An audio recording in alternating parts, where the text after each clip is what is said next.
أعوذ بالله من الشيطان الرجيم بسم الله الرحمن الرحيم. Be the supreme leader Alhaji Yaya Abdul Aziz James Yunkun Jammeh Babili Mansa must come back to Gambia. Enough is enough. May the right Honorable Fabakar Kekendo Tombon Jato Jata be kontonna be duwalaye simaya bani Jata Sahola Fabakar Tombon Jata alaw mari alay fembondi bala mentambeteta Fabakar Tombon Jata alaw mar alay la bata akana ke kensangote otombe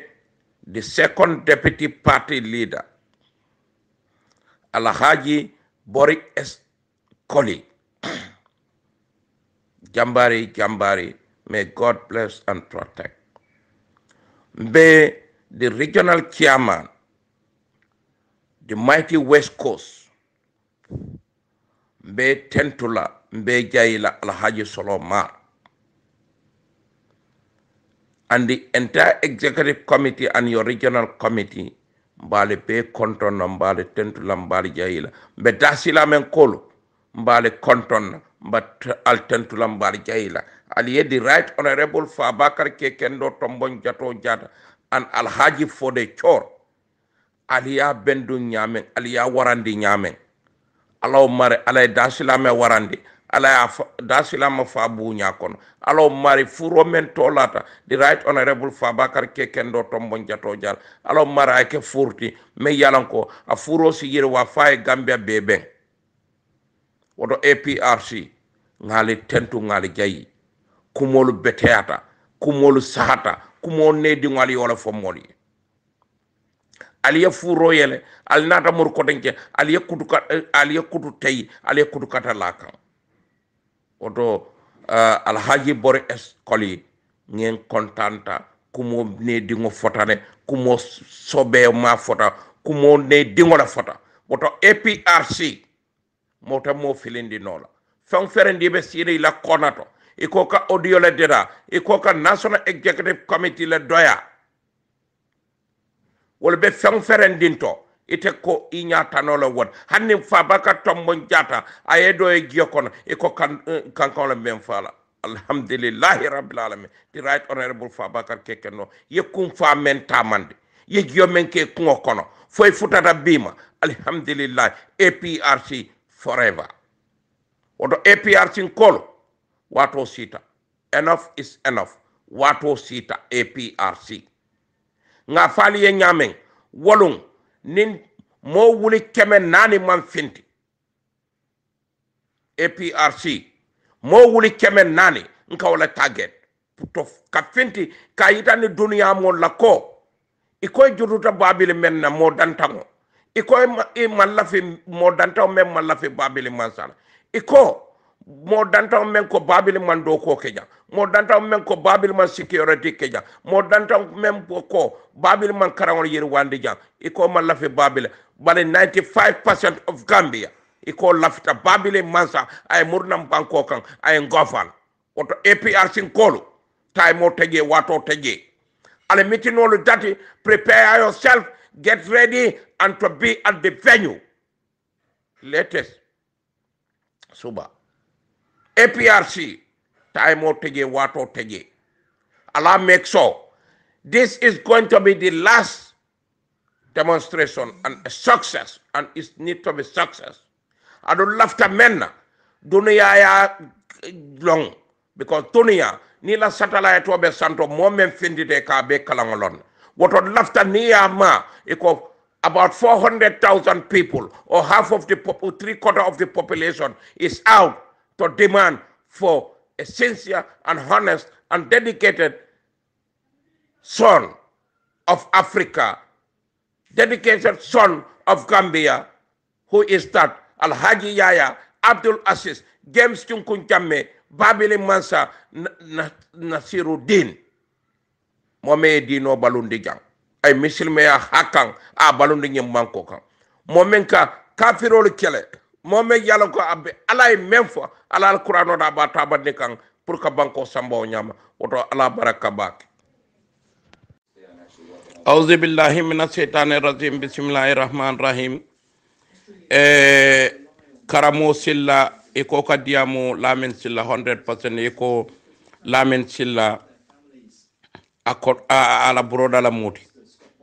auzu billahi minash shaitanir rajim auzu billahi minash shaitanir rajim auzu billahi minash shaitanir rajim karamo silla wallahi billahi tallahi inyo wulo kabirin dunia kirta inyo wulo aman soto ito nyo wulo aman soto karamo ale ben nafiki yamen Allah tanyim banko destabilize nyamen anana tambino la true APRC la ntolo we have all right kafinti kayitande ko Babili must come back na nyantole mu adu nobody can stop it adu asembe fananta mo la même stop no la control ta finti no bare karamo silla kabirim baye wulu inyo wulo ate Gambia kono ite nyo wulo ite nyo nafiko ite nyo hasido ite nyo hasido ate nyo dunia kono bar ala si halaki yenyu kumo men foteng control be fitina ko kono ala o mari ala ya fintindi ala e kitote de multa ite nyo nafiko wulu e ka fon diamo mansia forumo atol nafiki façon le UDP fontinya atol khораman tangol le UDP tinya atol kuma kenyan tango mon le UDP tinya karamo silla ite nyo wulu ko wulo APRC ite siwo why billahi wallahi taala natanu ke ibe Gambia janne tonu yen kumofo billahi wallahi taala min sile ya bonde dame ngabita fintile dame to ete alon ite mo wulu balede alten na fiki ani wulu ya bulala foru mol aleta nin toñal APRC ning Adam Barrow mo le si nota nyina ka fako emergency ale finti dron ite men fonka diamu ite be speni be siringe iko be woni dingol sacrifice la feti noni kuru yani nafik yani wuli yal karamo silla ime fanlon anu nana te fallon adum billahi wallahi tallahi momore ni finti la ngin demonstration kono ye feti no kuru je billahi wallahi tallahi fongla ba donc la APRC is going out ka make soko Babili must come back and we are coming out. But nimmo mo fana ya expect ko ibina fiti no la dundu la kono billahi wallahi talabe don ne la julora APRC is out with respect horomo bunyakan and respect loi Gambia loi akoto dolbe wolato adu we will never violate any loi in this country bara tolu na fiki façon atel wulum fere solo men yalon ko albe UDP tinyakan atol yamira ko wuli yale be patio sambala atol yamira ko wuli yale be mol sambala nan atol yamira ko nafiki yale be mol sambala nan membe ko ite karamo sella atol façon lo UDP nan atol façon lo bayla patio kono biko atol mu fetina dun ke mol lete atol mu nafiko lete atol mu wulole lete ite karamo sella ala baraka bak Bismillahirrahmanirrahim. Alhamdulillahi rabbil alamin. Alhamdulillahi rabbil alamin. Assalamu alaikum wa rahmatullahi ta'ala wa barakatuh. Be molbe kontonna min yalan ko le bentajam. Kontondro nyi mba futandila da salamen kollema. Da salame alkali almame ila chocho la nyaton ko anin daslamen kol be mba fulale ko assalamu alaikum mbe kontondiro fana tambala mbatili nan nañol la APRC UK branch la chairman o bijanne ntemo be to kuman la bari atela to yala min keta Ousmane Badjiti anin minu bota UK mbebe kontonna anin fango terima onkul Amadou Diadi anala musul mbe busumbala constituency minu be bulata noma anila Chia Umano aja bori anin jerandi mbal be kontonna mbe murla koteke mbe kontondiro tala mbadila mpongola dimba yalla anin na muso min bulata noma anin dingolu mba fola ko ala baraka kaduwan na muso ala o maria dingol min soto sa nafa ni wo bota je mina murla koteke nga moño dol min yalon ko e mantra UK baribe tubabu du bantala dol to andu bijam min kam ko Obama wol be kontonna nde mol kilin to ko mandino la bari mba fulel ko assalamu alaikum ni wo bota je mbe di national executive nde to be kilin ko mandino la bari mbe kontonna kontondiro mi yaron ko saniyata na bondi jusoto kondon saniyare ngo ka putandima mbeñi wato tala specially pour kan na patio nyaton ko mimbe sirin jang ka kontondiro mi yaron ko saniyata bak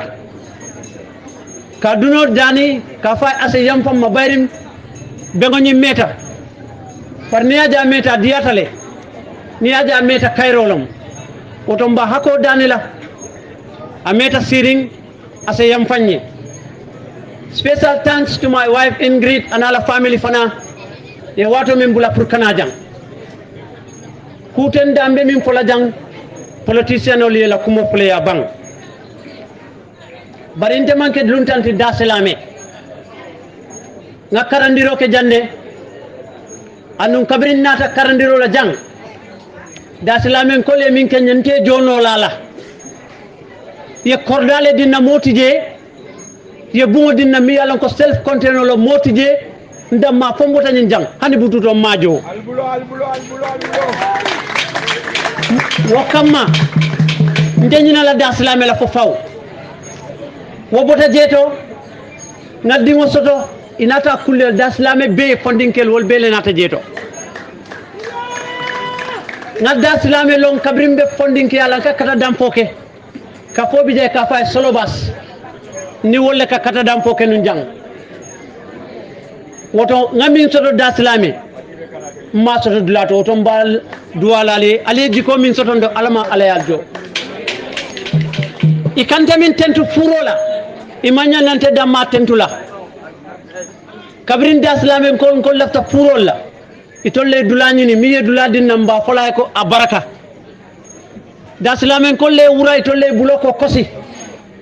mba fole ko ala baraka kabungolo ifo lela youth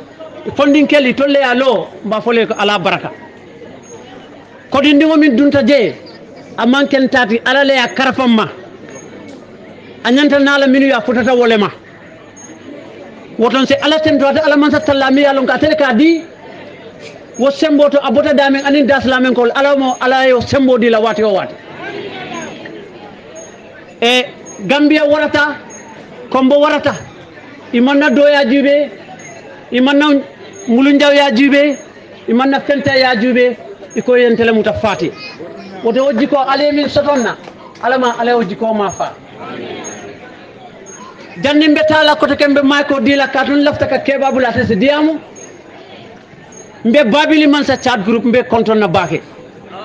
anila executive force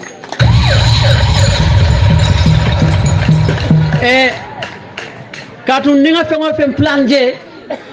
nka kodo di tolle le afutandi nan daslamen kolya nin kudo la misinda yake imanya na kalaminti woto mbe jayla mbe tentu cyber warriors ala barka thank you very much ni wo bota je chat group min bebe jang jamme rek anin orders ma folale ko ala barka bake executive fo mbe diam la wolé domandi rek na may ko di ala kam molle tambindi keke nyaato alu nay momo tambindi ay ke nyaato dalilo la atinna wato minna abe kolyali ni molle fundi day lota nyaato kabri lota nyaato nata congress to ko nga sembo dila kabri nga sembo dila nga kamale dila pour diamun tol toyala woto nim fa bakari ko ha APRC bele ko ha na ko hani APRC bele ko hani woto nayi mi ngol min fo al nga bulawo noma wallahi kalta alala ning ala sonta kontano dorne ben tarla jeeto iman tol daslamen kolla doya jube iman APRC la doya podiator la doya jube kabrim futata nanjang ya fonye mputata patili la kawata mina ko mbinala le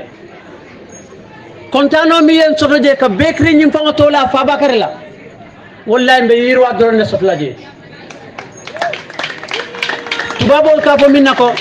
it is not the end but it is the beginning of the end ning ala sonta mbasol la dula jamalle to ando mbe yirwa sotla je le ali théâtre min kejang manning ko sonno be tantango kungole kala dong ngalla kumo moyle alama alay mbakoy mbe dannale wala to bari ponce solo mar jay nga tentu momi yente jubente fama konye ko ila kuole diata nye wonte fala ay mballe tak bari molbe kuma kenso fola kuma kalantangol fola ni min konte ko for example solo mar mantara APRC afonye ko Fabakary e fonye la mantara APRC akamun tampe wol so ni te konte ko fode jor ko solo mar mantara APRC they are married just talking diamole diata bari manta politique diamo kala jambi ngal tentule rek kal jay bari niaje APRC ka funding kel tambindi so mamal tolle tati ni be soma dokula mi pour soma ngoliye ike dundi kolle sale be soma sambala nyami wala na funding kelu ngal kumandi wate alena nadi amote jamfala ka sewo itandalla ka falele konte bi amanke bi kabrin kunu mudda islame dingolati bile a gena bambandi woto mbal konton na mbal dele mba ko lale ko ala baraka bake ala baraka mbe diamo danna janneto ala baraka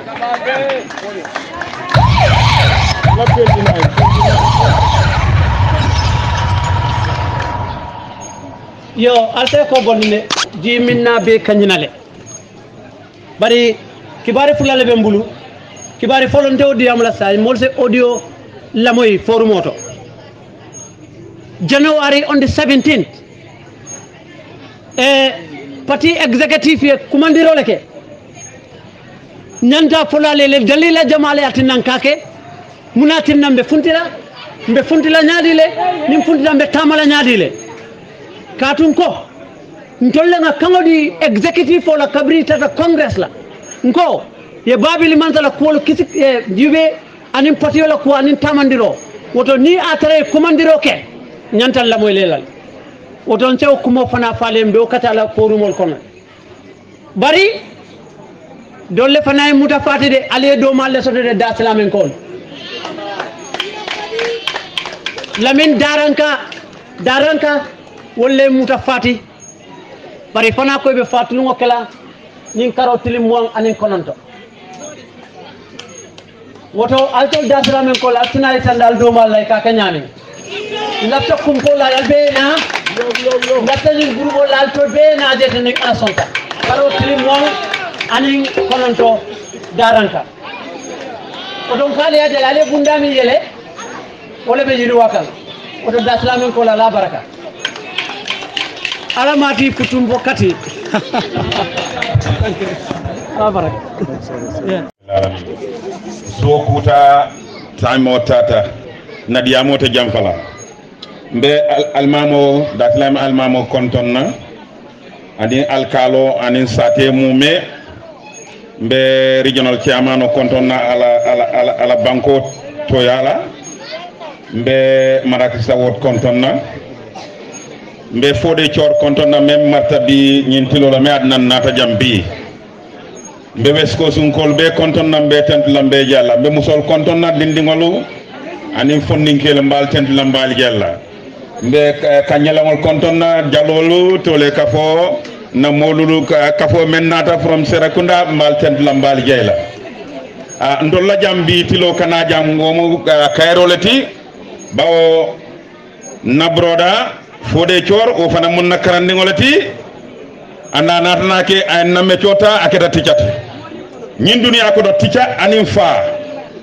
wolle ke mira adingo e tambati bawo aliye faale muta wolen fode chor be lafla alla nyin sate e tambiati walanna alma mistake ala yo halkilo dilalla ka muta fati afana miro soto kana nyirwa nati jang mbe fode chor fanantierol men kontona men bonnan tubabudu Amadou Diadji Bijang Ousmane Sanyang Ousmane Panjab Badji Obama nyol bele Bijang ane menu manna alla contribution o parti kono nga recognize le nga lonne atol nin tollem mbalo tentu lambali jayla alla family to yala men Bijang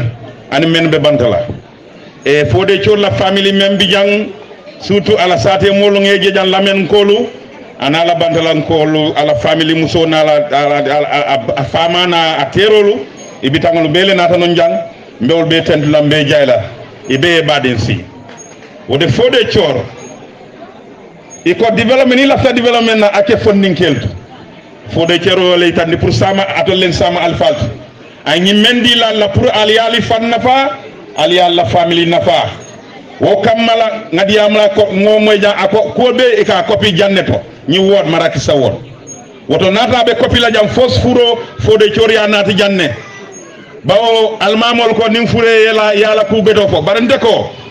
mola ku beto afo abato menna be baluring ni afo wato la ibe jodol jele be kayala e wol fanan bakela ade fa memba ce kan aba kafundala woto nimmobe kuke kan afo wato menna be baluring wo ku beto la men fo ay menje afo woto fode chor mbeten lambe jayla yebadin si marakisa ward marakisa nkolo honorable mayor lord mayor honorable Fabaka to monjado ko ngali tentu na kungo ngamen bondi APRC Jiboro area ale contribution o men keje kajanda ko nkolo an momo tata do ko lambal tentu lambali jayla ali badin si ka fo APRC marakisa ward ndol bagadi am wala adol len number 1 barak bawo kuwoku ya marolem mbe lafila men na alimuru koma ale digol men la ya lon koy man ID card soto wala birth certificate an ya lon koy sanji tanni sey soto alta ali kayto nyiniye furtiyo men marta furtiyo ngamre lafta nguru jamal bidik tiyo fara lafta marchandise ay jar barantol politicien on lafta mun lan lafta mol lan lafta cartel la woto APRC na lafta APRC man sakunda e murunan alta ali card ali ID card nyono nyini birth certificate asina voters card nyini kate keson don solata walla lafta ngali dani bawo patiyol siata fotata mentata pati tang o pati tango be ndol be wolle kono momo ko alafta ay win barantol APRC barantol len semboti nga kata nganna mol nyini ibedu lawdla ye kate keson nyini nga signé batu min 2020 wala 3 years jonna ni ko kate fayo nsu wulinga nyini woto mbe mobe danila ali falu men be siri njang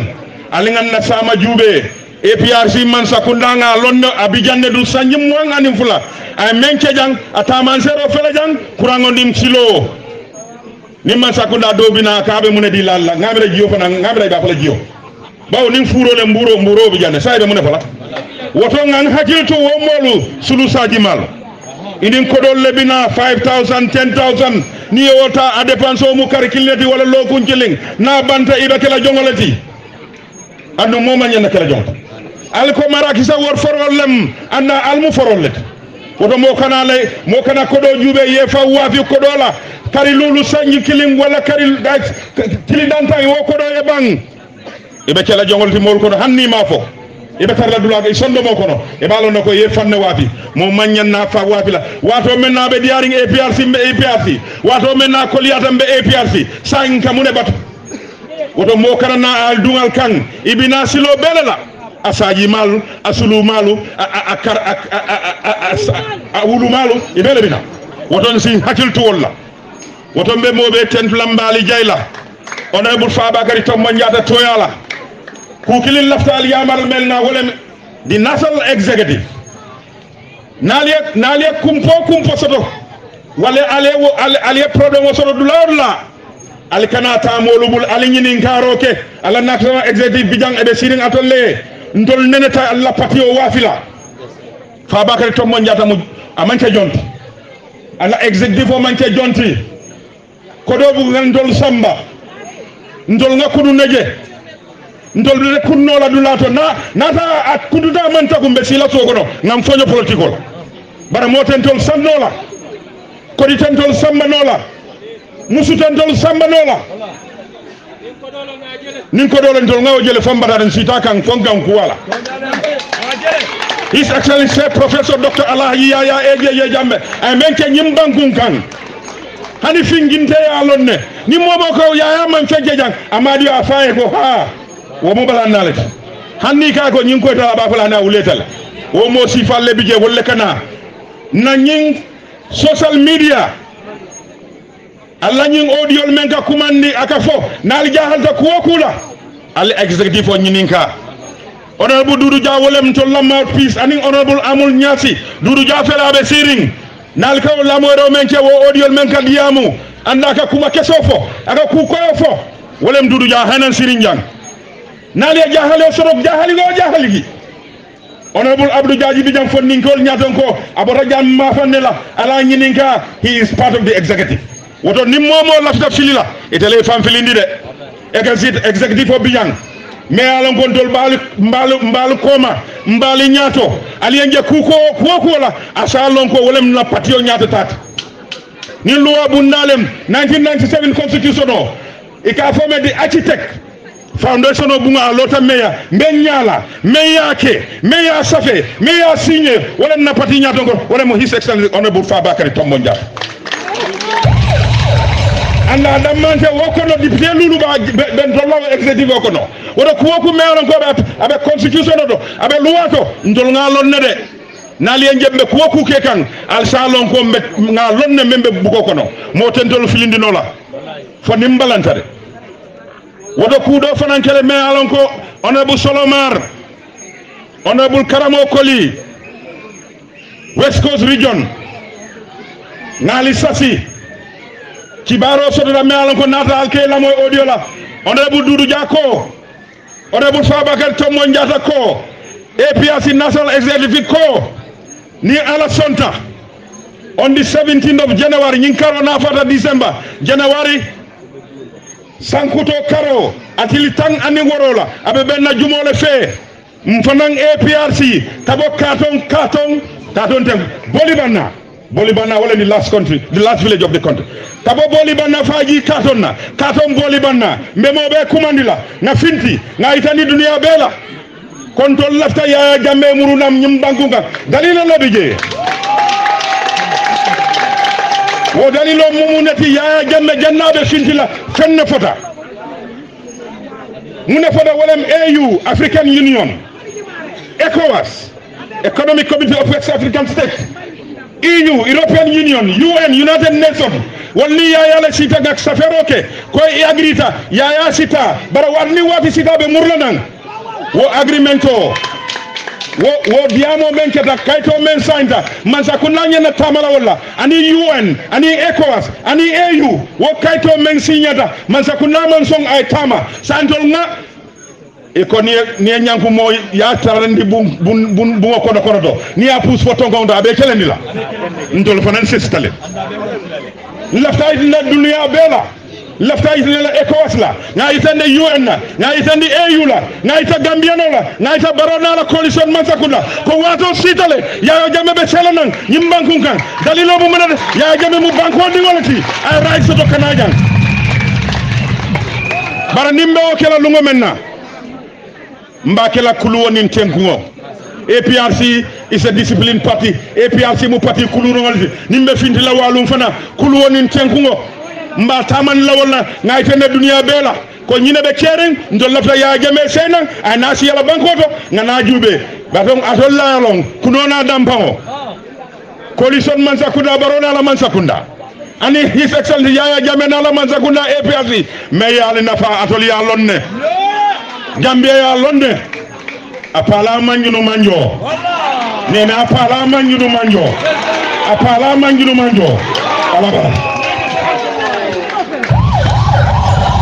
Bismillahirrahmanirrahim Alhamdulillahi rabbil alamin Alhamdulillahi rabbil alamin Alhamdulillahi rabbil alamin Dasilame alikali alimame Dasilame alifalu muskunda kekunda Dasilame funding kewolu Dasilame la APRC committee chairman na la committee molube ala village development committee molube momo be Dasilame jangal konto ngal tentu ngal jay APRC toyala mbe marakisa ward chairman Alhaji Bakari Kujabi alla kansilo mbarindingo kansilo Lamin Jeju anin na APRC National Youth Mobilizer député le nu wabe marakisa ward lem anor fongo ya lonne al yake député oti al murta koteke abe National Executive Committee aketa APRC kolu be funding kolu be la nyaton ko wolem the right honorable Abdou Diagne mba konton na mba tentula mba jayla bake mbe APRC West Coast na regional chairman Alhaji Solomar ini la committee o molu mba tentula mba jayla bake tonya ifana na nyaton ko ya nyin ko ya kono akada APRC sababule ini la committee molbe kata ila deputy Alhaji Karamo Koli alla mobilizer general mbal be control na mbal tentula mbal jay la bake mbe na APRC National Executive Committee mol min nata jam Right Honorable Borikoli Lord Mayor and Executive Molbe mbal tentula mbal jay na APRC kunu kumbani mbotanan tubabu du sekatuma mi mbotanan UK Usman Panjab Baji Usman Sanyang na advisor famo Amadou Diadio ntole famo la Obama Baji abe tubabu du abe Gambia abe APRC jang abe APRC je mbe tentula mbe jayla ni momo ko nan tubabu du be jang APRC to yala mbal tentula mbal kontonna mbal jayla bake Alhaji Fode Chor ala tako la bimbe daslame itele munna itele ba sababot ini la muso Ingrid ngal konto ngal tentu ngal jayi daslame fonninkewol anin daslame be toyala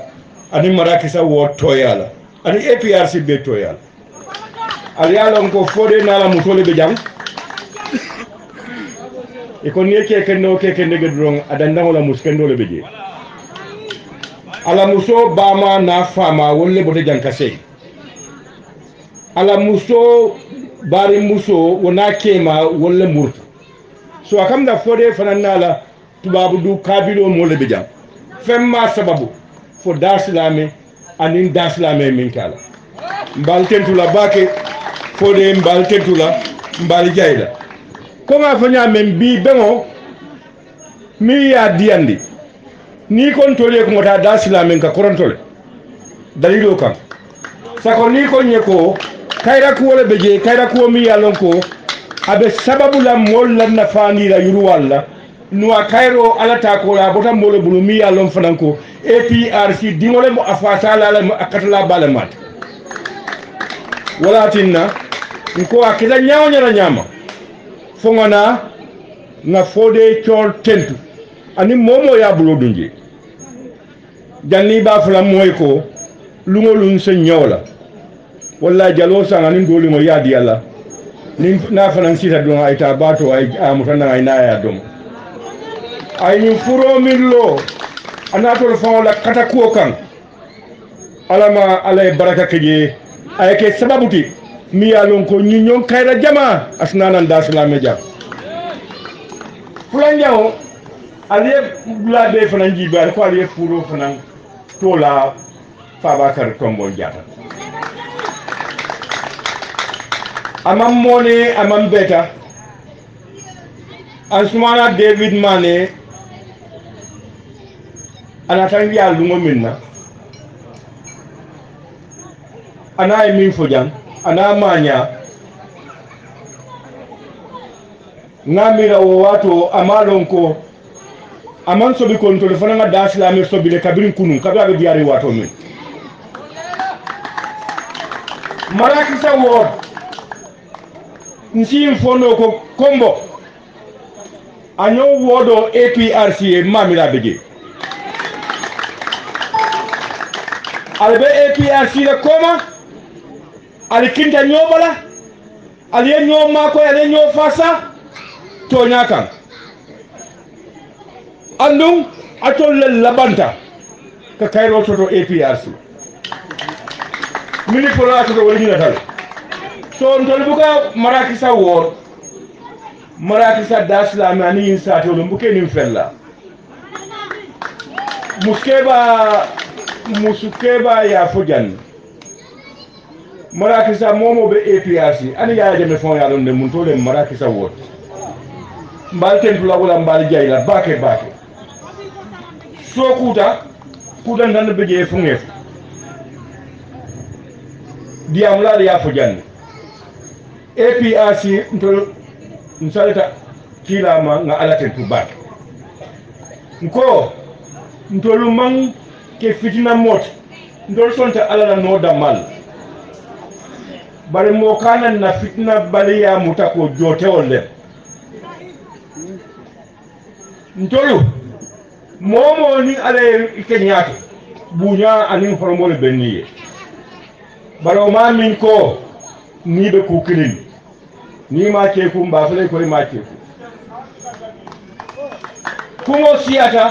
ferol bedelarin pour APRC kam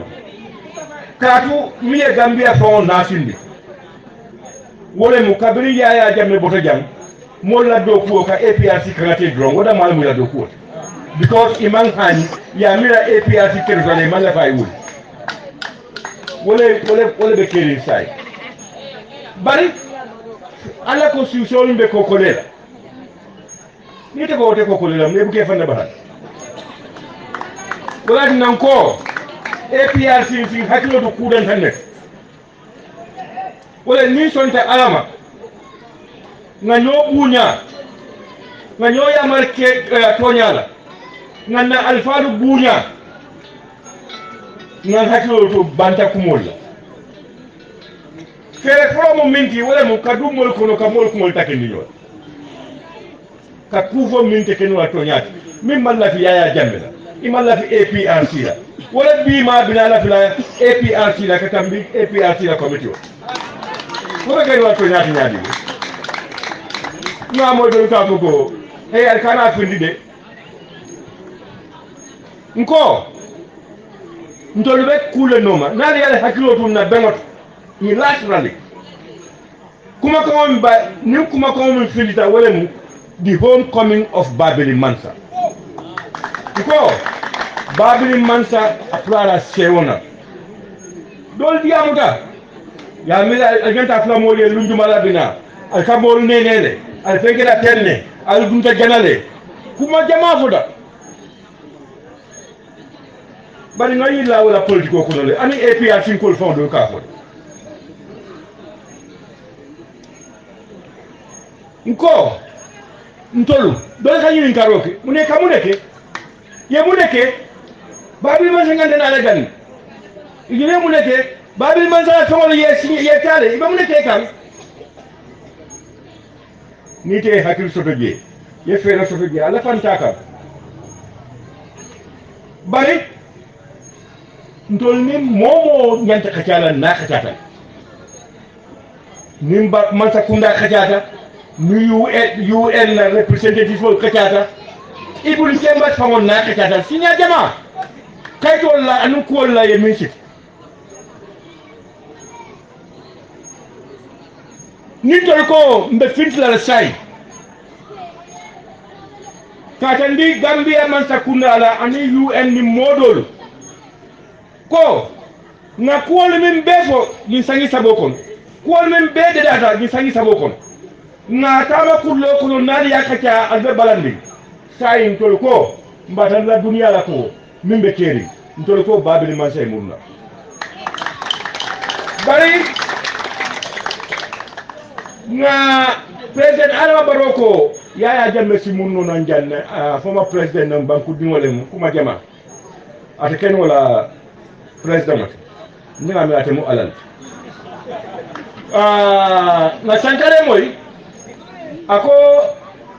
president Barrow e min fo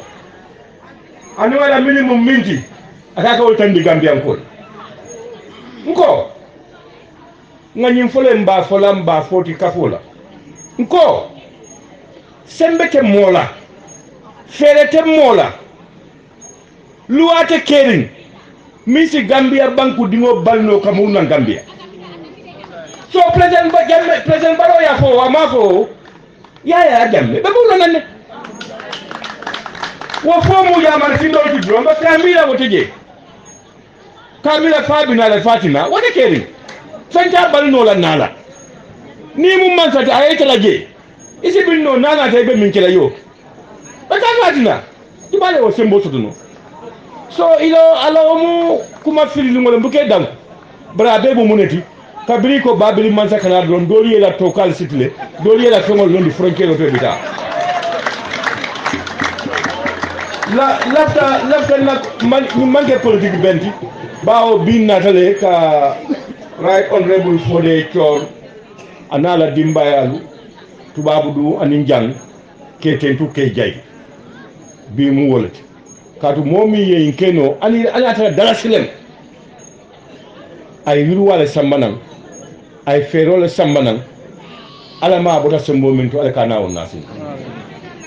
balla tamina wala ngindi ko ni ala niyo si karotil tanni worowlo la karnala APRC ntol manta kelela manta tiñar la nga fole fanko ntol nga fama mendira ni min koy bati ngala ni ibe njira potilo mbitale ngay tandi ko mimbe kering amanta tonya kan ntol ko wato sital sain min nyanda kala wek that's all ntol bitamin ni ala kididal so manta ngalo benji be kan manna politique diamula kramo kamin be fo inshallah ka fanya ko wato sital bari honorable Fodé ngete tu bak to nyato ngante content ta bake kamo kilingol makoy ka fonkol makoy bari ka yindo ku sifat andu mi yaati le yaake ni da islamen kol be UDP le wara be opposition ne itake da islamen kol fran yaade be yaati le anda tay ekran drok yane ni be opposition ne ite dankula so bakini fakiri mon ne nata yokal ale ngani yo timmande be du wala ni furo anu ale ko mane fo jam ale théâtre rek janne be nga moy momo be jam be nga moy le bari ni ala kiti jala ko Fodé ya fo nyame ali ngatu ala bulu drom ko min commence ta teng ni ala kiti jala mayilla min na jewo be kala jele mbal tentu la mbal jayla bake momo nata jang ala hako boy ni nyaali alhamdulillah mbal tentu la mbal jayla karamo ya president karamo Fodé pele wala mu ya David Ansuma David Mane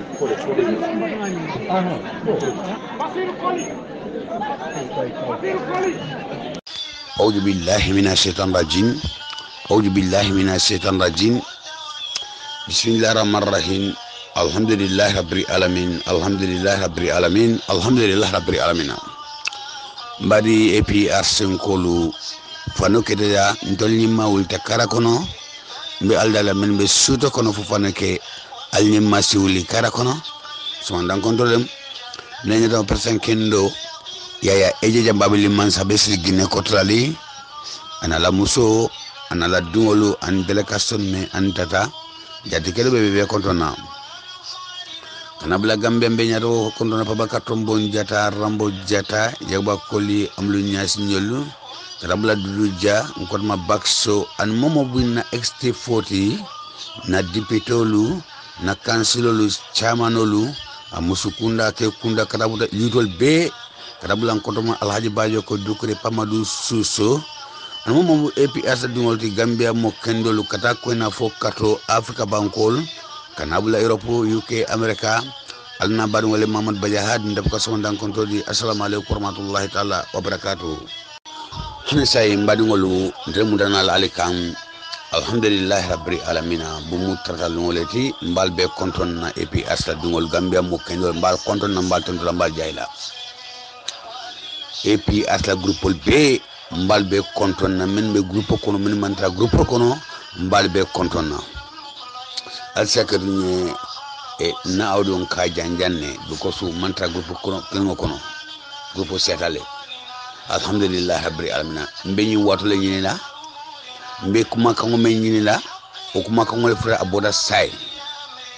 na député leader boda rambo jata ayafo alhamdulillah rabbil alamin abokar sidi fawnata ayafo APS dungol beye ka fo jinu wara on the 17 ila hajo be APS la dungol bela ani Gambia la mo kendol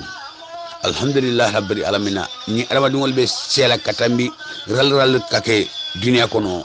APS to yala ni be sela katambi beti mbadungolu ali nga préparation gam daglis kabisay ali nga préparation muta kabisay nga pare ngata danku abokar sidikla ngata danku pabakar tombon jadala ngata danku mo kendolla ngata danku nyanyato go kendolla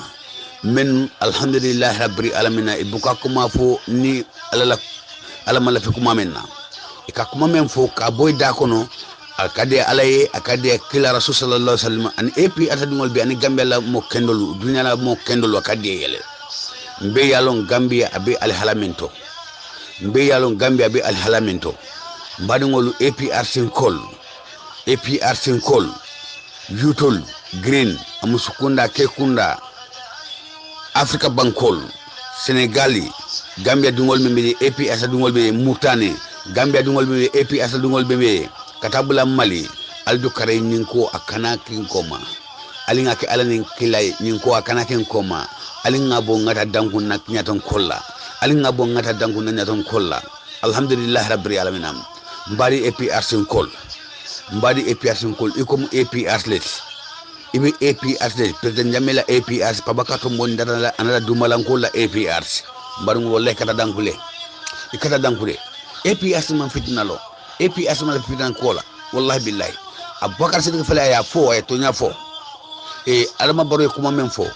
ntana abafula wat mena ngamra awata ay borole mi yalno adama dungo borol beje niyo boromi akayila hakilo nyaka aka chawnye yade men ngatina ko president jame atinalo Gambia aya fo basila mitnodo aya fo foni ako president jame sinano badate kelano la president Allahu akbar ni kuma fa ngon hamza rama baro da kono le fo ala le fo yeba mbadungolu al ngadan na hajola armadu ngomi hannabe lola kamitino ke abukafo alhamdulillah rabbil alamin mo bukala aw min bukala tentu ndema moyde alamitino ko mamoyde moma alla tentu aussi mo tentu no ba mo ma fo allah alhamdulillah rabbil alamin ala tentu aussi mo tentu no ba ha ate mo tentu la no la kuma bota ay kuma mo wol da kono mbaru mo la kana mo samba kuma kana mo la hakilo jalas amanki alati president deme mala dungo fakasi persa yalawo president deme mo fakasi persa yalawo fama boro fama fo duna boye duna be ya mo ba ka fote ala dungo le fati ay si man sa yala ba fo la o de ala yele ba mbaɗugol ñin ɓe kumen kan Gambia o latina ala tema koyla billah wala badan ala tema ma koyla fo malo tan malo e ka fawle to mbaɗi e personne kol affaire Aboubacar Sidiki aya eta mola aya fo moli ka fo ate kenola ay kuma men fo alta ala hajola adama baro waddu na lo daka kuma yamra e pikiro le kala ali bo ale tam mbaɗugol ali ngata dankun na nyaton ko la men kede Aboubacar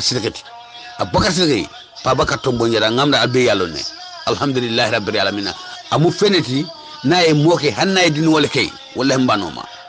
sakay depuis patili la mingi ta Ousmane Rambo jatati onata kuma fo pa bakar fanan fela onata sele kuma la et puis asun kolu bari et person kolu yutolu green alme bu man bata say ari nga prepare sondam dagal kabri say fo nandi wato men frala janni ba fal tonde 6 on the 16 attendre batale c'est bintin pam alingata batale adbamento because EPS mangi fitna patot assalamu alaykum warahmatullahi ta'ala Allah badou Mamadou Badia mbal be konton no mbal tentula mbal jahila al sakiruñe e groupolu WhatsApp groupol de bukana ka mo kli ka to ko konton de bugo adama dungon setale e hakle be tan nyimbe mutanola bar ni nata ko EPS la dungol be Gambia dungo ko kendolu wallahi belbe to ndefango be to assalamu alaykum wala badou Mamadou Badia be sen assalamu alaykum warahmatullahi ta'ala barakatuh ha mbari wala chambe mul la sakne de Mamadou Badia le mutana la kan mbedwala onkulu fode mbedwala ye onkulu fode mbedwala ye do kendola e do akola tale wallahi ya rabbi yalla ila kodos nyamina onkulu fode fangol yalo yake men kono ya rabbi allah mubi ala dan la fo ala si kafu natara e million clé de la sé kono mbi ala dan la fo ala sake million jamati in islamo be yaje e mbeddu ala fo ala si ake si maya ni jeta kende ala fo ala si ni e fabrica me ake mbafra bur fabrica lem e fabrica men ke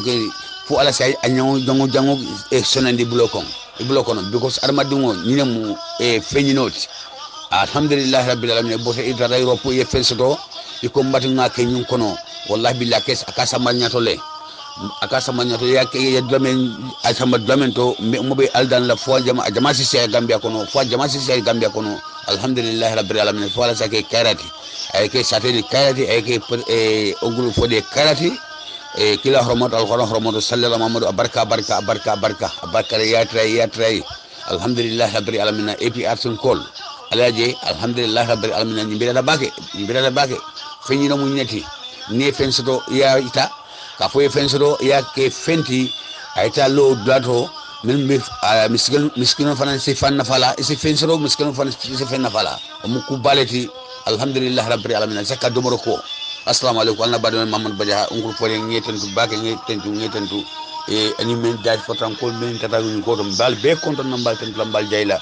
mo be dola fo alni matata de fal ni masimuru Allah bon kono kara kono kila hormotal sallallahu alaihi Mamadou e perdu ngol mbal be dola be assalamu alaykum auzu billahi minash shaitanir rajim bismillahir rahmanir rahim alhamdulillahi rabbil alamin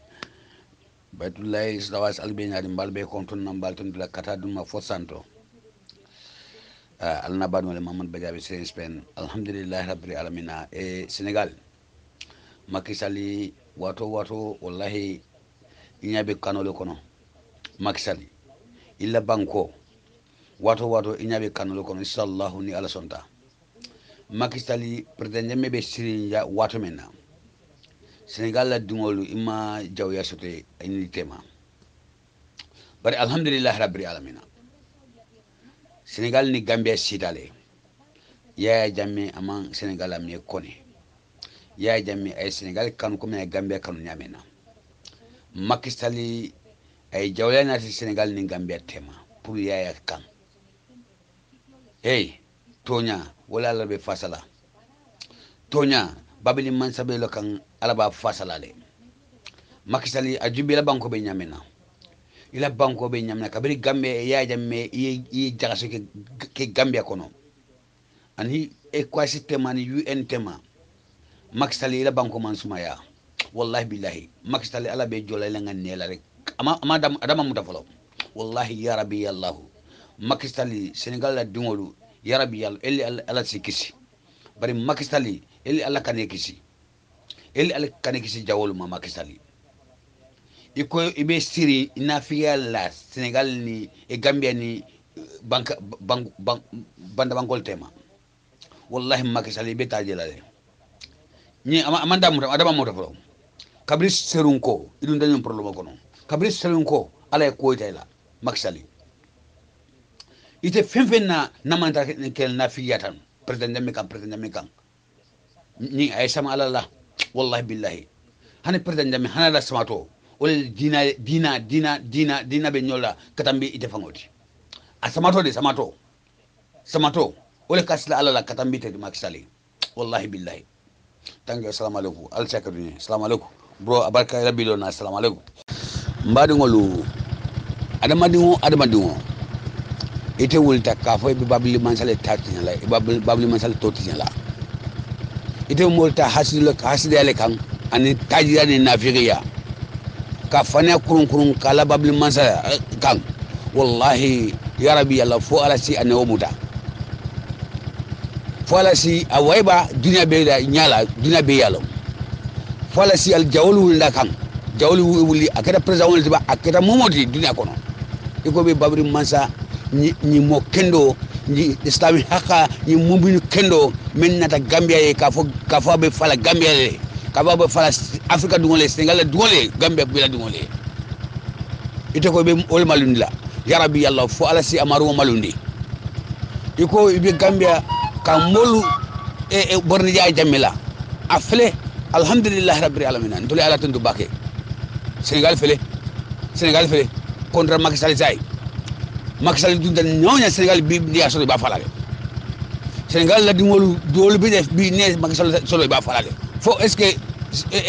sañu fula commando sañu sebal na sañu nani commando o be kelale ba abe Macky Sall comme le hey mbadungolu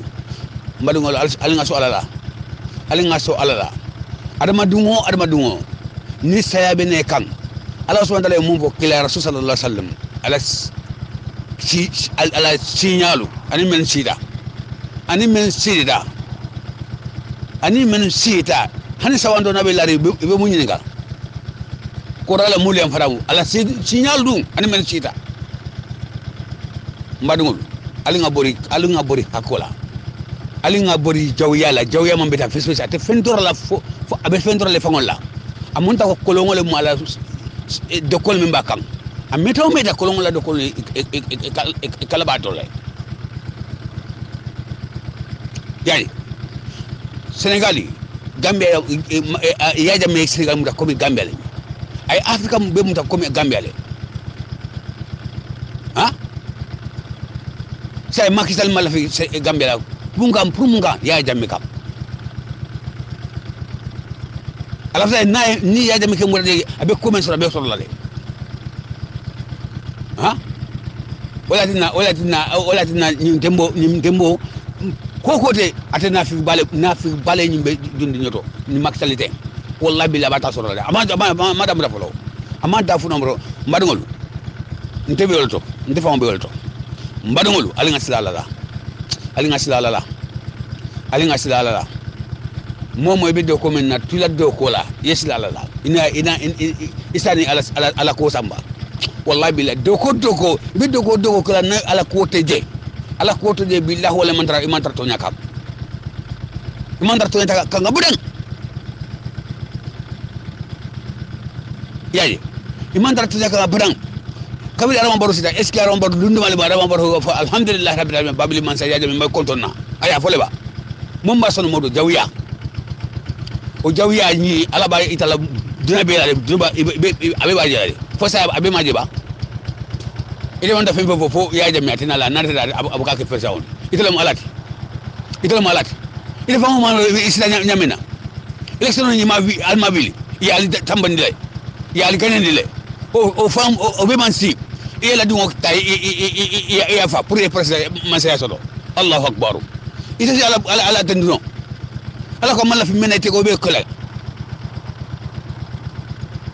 momo ni e tingo dindi babli man sa sonto wallahi billahi ngalta la ne kilaye et puis arsala molu ini buka kele pa bakar tombo njata ina buka kele ana la ex divolu e place la dungol belemu kata ko na fo abelu dina karo belemu ini buka kale de Allah alni membe kala ali yalo alni membe kala la ba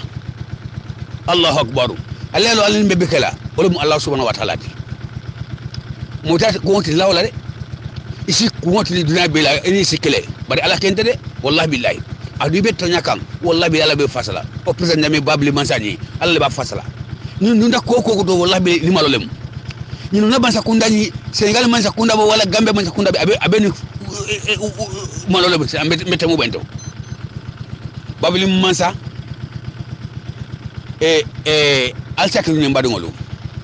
hani kafiro na da korra ko na jindi ni abay haram dalle de e bay kafiro nana ta la korda kono ite mo islam wala kafiro nya jindi ko babli mansa makele ba babli mansa sial di Gambia Allah subhanahu wa ta'ala kuma kan wonye ya jamia ya bulawol no ma yayi